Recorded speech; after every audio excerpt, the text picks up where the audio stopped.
Assalamualaikum warahmatullahi wabarakatuh. Di sini saya mengambil salah satu tema dalam akuntansi manajemen bertemakan analisis biaya volume laba dengan objek observasi usaha Dapur Taiti yang berlokasikan di Desa Jogorogo, Kecamatan Jogorogo, Kabupaten Ngawi.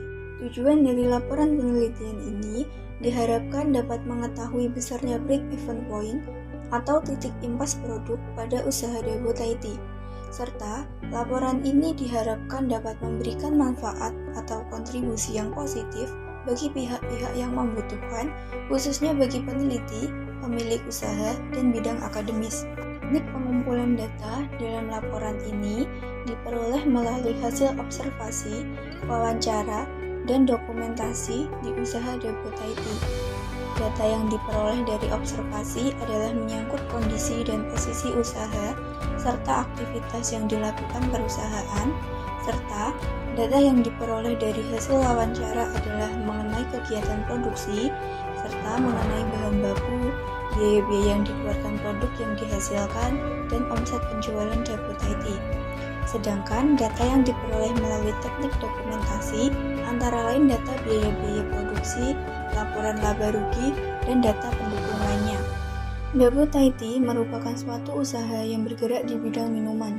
Usaha ini berada di Kecamatan Jogorogo, Kabupaten Ngawi, Provinsi Jawa Timur.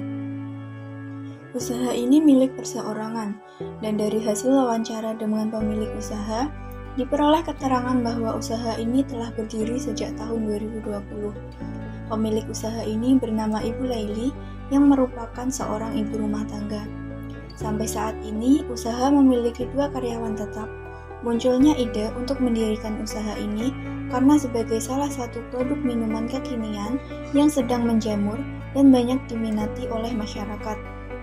Penjualan usaha ini rata-rata adalah 50-80 cup per hari, bahkan bisa mencapai 100 cup pada hari-hari tertentu dengan harga 8 ribuan.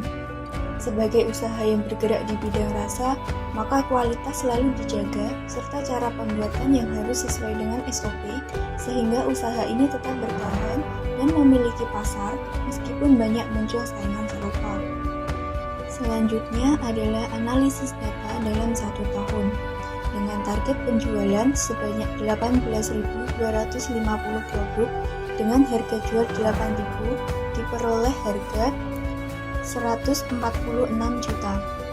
Laporan laba rugi prospektif untuk tahun depan dengan penjualan sebesar 146 juta dengan biaya variabel per unit 4.000, margin kontribusi dihasilkan 145.996.000 rupiah dengan biaya tetap sebesar 20.500.000 rupiah dan dihasilkan laba sebelum pajak sebesar 125.496.000 rupiah.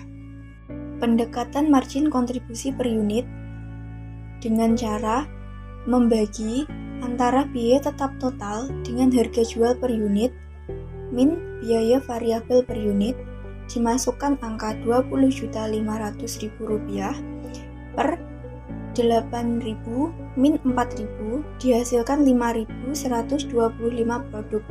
Jadi, produk yang harus dijual adalah sebanyak 5.125 cup agar dapat menutup semua biaya tetap dan biaya variabel.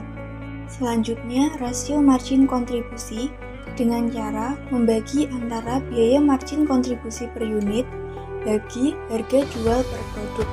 Dimasukkan angka 5.125 per 8.000 dihasilkan 0,6 atau 60%. Dengan kata lain, apabila rasio biaya variabel telah diketahui, maka angka tersebut dapat dikurangkan dengan angka 1 untuk menghasilkan rasio margin kontribusi yaitu sebesar 0,6 didapat dari 1 min 0,4. Yang terakhir adalah titik impas produk. Titik impas produk atau WIP dihasilkan dari total biaya tetap dibagi margin kontribusi per unit. Dimasukkan angka 20.500.000 rupiah dibagi 5.125 dihasilkan 4.000 produk. Jadi, agar tidak mengalami kerugian dan menutup semua biaya-biaya, usaha Depot Tea harus menjual minimal 4.000 cup produk per tahunnya.